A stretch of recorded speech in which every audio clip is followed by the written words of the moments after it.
La ville que le président US a passé des années à présenter comme le symbole de tout ce qui allait mal dans le monde, crime, chaos, danger, vient de sauver son mondial. Laissez cette phrase résonner un instant. Tijuana, l'endroit que Trump a transformé en cible politique à chaque meeting, à chaque conférence, dans chaque décret sur la frontière. La ville dont il s'est servi comme d'un raccourci pour désigner la peur elle-même. Cette ville a ouvert ses portes quand Washington les claquait. Et désormais, le monde regarde ce qui va suivre. Voici le récit que personne à Washington ne veut que vous compreniez. Et voici pourquoi elle compte bien au-delà de tout ce qui se passe dans un stade.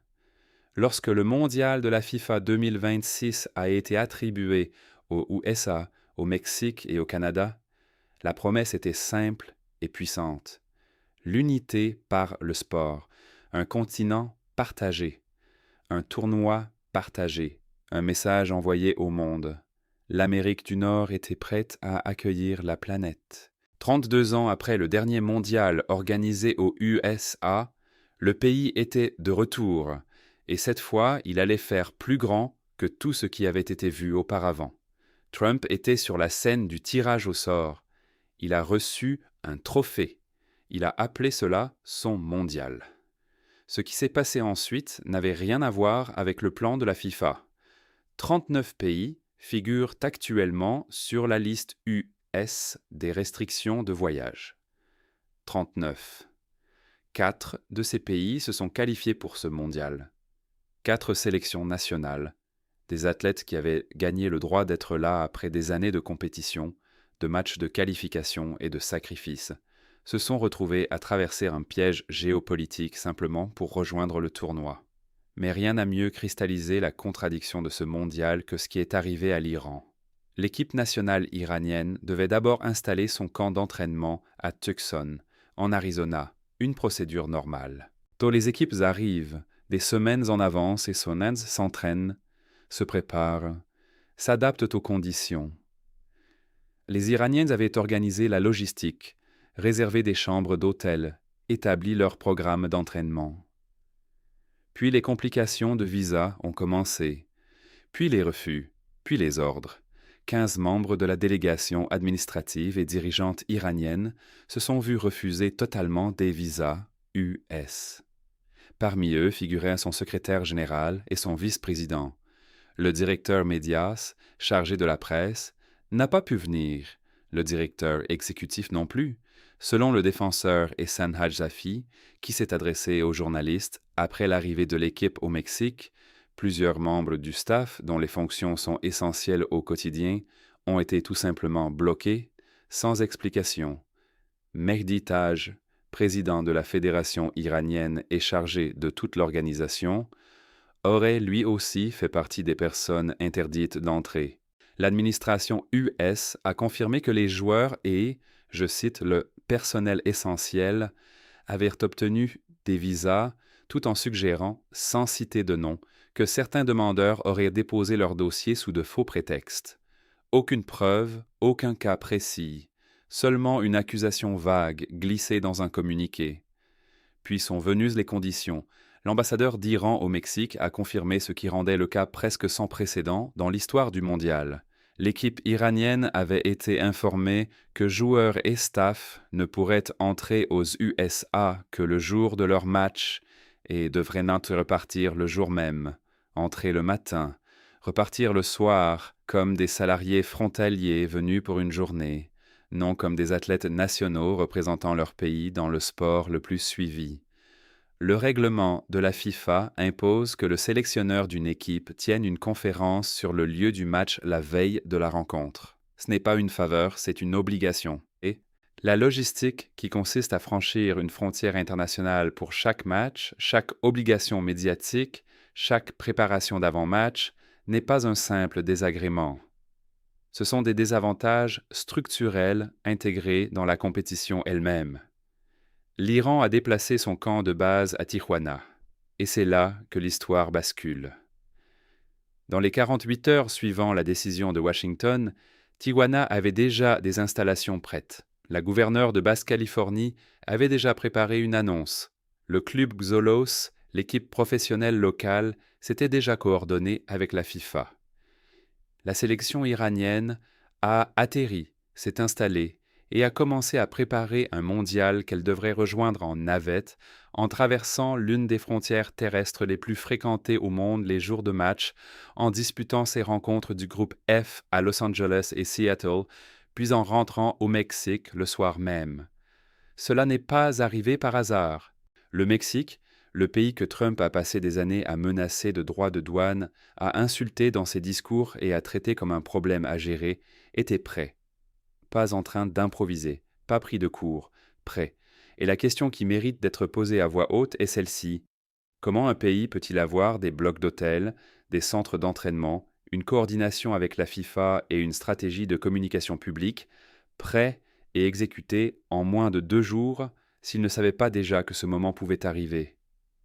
Le Mexique n'a pas convoqué d'ambassadeur, il n'a pas publié de protestation formelle, il n'a pas organisé de conférence indignée.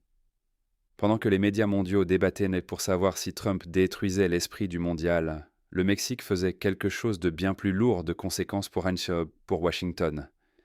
Le Mexique construisait le tournoi alternatif. Claudia Sheinbaum, présidente du Mexique, a répondu à le cas iranien en 7 mots. Calme, précis, implacable. Nous n'avons aucune raison de leur refuser de séjourner au Mexique. 7 mots qui ont retiré à Trump quelque chose absent de tout accord commercial. L'autorité morale du tournoi qu'il revendique comme le sien. Maintenant, prenez du recul et regardez l'ensemble, car le cas iranien n'est pas la seule histoire. Omar Artan est, ou plutôt était, le meilleur arbitre africain de 2025. Il devait devenir le premier ressortissant somalien à officier lors d'un match de mondial de la FIFA. Il avait ses documents FIFA, il avait son accréditation. Il a embarqué sur un vol depuis Istanbul et a atterri à l'aéroport international de Miami, où les douanes et la protection des frontières US lui ont refusé l'entrée en invoquant des doutes de contrôle. Aucun détail, aucun recours, aucune explication. La Somalie figure depuis juin dernier sur la liste US des pays soumis à une suspension totale des voyages. Le passeport d'Artan indiquait Somalie. Cela a suffi. La FIFA a confirmé qu'elle ne pouvait pas intervenir dans une décision migratoire souveraine et a retiré Artan du corps arbitral du tournoi. Un homme qui avait passé sa carrière à atteindre le sommet de sa profession, qui avait mérité sa place à l'international, a été renvoyé à la porte à cause de son lieu de naissance. Le Canada, également co-organisateur de ce mondial, a discrètement proposé d'aider à faciliter la participation d'Artan à de futurs tournois. Pas de drame, pas d'annonce solennelle. Un geste, simplement. De la dignité offerte là où elle avait été refusée. C'est un schéma, pas une série d'incidents isolés. Sur 150 fans ghanéens qui ont demandé un visa US pour assister au mondial, 147 ont été rejetés. Plus de 40 fans marocains qui avaient déjà acheté leurs billets et réservé leurs hôtels ne sont jamais montés dans un avion. Haïti s'est qualifié pour ce mondial pour la première fois depuis des décennies. Ses fans ne peuvent pas entrer dans le pays hôte. Le cas marocain est devenu particulièrement sensible lorsqu'il est apparu que Zakaria El Ouahdi, véritable membre de la liste formelle de 26 joueurs du Maroc, avait d'abord vu son visa refusé. Des informations ont suggéré que ce refus pouvait être lié à des facteurs sans rapport avec son statut professionnel, des facteurs liés à l'apparence de sa famille. Il a finalement obtenu l'autorisation après l'intervention directe de la Fédération royale marocaine de football. Mais le fait qu'un joueur ayant gagné sa place dans une sélection de mondial ait eu besoin que sa fédération nationale plaide personnellement pour son entrée dans le pays hôte dit quelque chose qu'aucun communiqué ne peut gommer. Azzedine Al-Atraoui, président de l'association des fans de l'équipe nationale marocaine, a lancé un appel direct à la FIFA et à son président pour qu'il intervienne, rappelant que les fans avaient suivi les procédures informelles. Preuve de forfait pour 3 matchs, rendez-vous à l'ambassade, frais de visa payés, tout. Ils sont allés à l'ambassade, ont payé les frais de visa et ont été choqués d'être refusés. Pourquoi? Aucune explication. a-t-il dit aux journalistes. La réponse de la FIFA a été de dire qu'elle ne contrôle pas l'immigration. C'est techniquement exact et totalement insuffisant. Trump a qualifié ce mondial de plus réussi de l'histoire. Il l'a dit lors d'un meeting. Il l'a dit avec l'assurance de quelqu'un qui a décidé du récit à l'avance. Mais ceux qui ont bâti leurs moyens de subsistance autour de ce tournoi vivent un tout autre récit. Carlos Mendoza tient un restaurant à Los Angeles depuis 22 ans. Son établissement se trouve à 8 pâtés de maison du Sophie Stadium, l'enceinte qui accueille la demi-finale. Quand la FIFA a confirmé les lieux des matchs, Carlos a contracté un prêt, agrandi sa salle et fait imprimer des menus en arabe, français, portugais et swahili. Il a dit avoir économisé pendant 20 ans pour cet été. Il pensait que ce serait le moment de sa vie. Ces tables sont vides. Pas parce qu'il n'y a pas de touristes à Los Angeles, il y en a. Mais les fans sur lesquels Carlos comptait, marocains, Ghanéens, Sénégalais, Iraniens, Haïtiens, ne sont jamais montés dans l'avion. 23 annulations de réservations sur son téléphone, il les relit encore. Un message venu de Casablanca. « Désolé mon frère, on nous a refusé le visa. Garde cette table pour le jour où le monde changera. » Cette table attend toujours. Carlos Mendoza n'est pas un rapport politique. Ce n'est pas un élément de langage. C'est un homme qui a pris une décision commerciale rationnelle sur la base d'une attente raisonnable et un chargé à Washington, quelqu'un qui n'est jamais allé dans son restaurant, ne l'a jamais rencontré et n'a jamais imaginé ce que cet été représentait pour lui, a signé quelque chose et son rêve s'est évaporé. Multipliez-le par des milliers d'entreprises dans 8 villes hautes et vous commencez à comprendre le coût économique et humain de ce qui se passe. Et puis il y a la situation dans les stades eux-mêmes. Unit Here Local 11, le syndicat qui représente plus de 2000 salariés, de la restauration au Sophie Stadium, cuisiniers, plongeurs, barman, employés des concessions, a voté à 96% en faveur de l'autorisation d'une grève une semaine seulement avant le début du tournoi. La revendication centrale ne portait pas seulement sur les salaires, elle portait sur l'ICE. Le directeur par intérim de la sécurité intérieure avait déclaré publiquement que l'ICE jouerait un rôle important pendant le mondial. Les salariés, beaucoup immigrés, beaucoup installés depuis des années à Los Angeles, ont dit qu'une présence de l'ICE créerait un climat de peur rendant le travail impossible. Certains craignaient que les données d'accréditation FIFA, collectées dans le cadre du tournoi, puissent être transmises aux fédéraux de l'immigration. L'ICE ne devrait jouer aucun rôle dans ces matchs, a déclaré une cuisinière du stade lors d'une manifestation devant l'enceinte. Nous ne voulons pas vivre dans la peur en venant travailler, ni craindre d'être arrêtés en rentrant chez nous. Si nous ne trouvons pas d'accord, mes collègues et moi sommes prêts à faire grève. Plus de 30 organisations de défense des droits des immigrés ont marché en solidarité avec les salariés. Une plainte formelle a été déposée auprès du National Labor Relations Board contre la FIFA et le groupe propriétaire du stade, dénonçant des pratiques abusives pour refus de restreindre l'accès de l'ICE à l'enceinte. Le syndicat a demandé une injonction d'urgence devant un tribunal fédéral. Le shérif du comté de Los Angeles est intervenu pour dire que les fédéraux aideraient à la sécurité, mais pas à l'application civile de l'immigration. Que cette garantie tienne dans les faits, répondaient salariés et militants, était une toute autre question.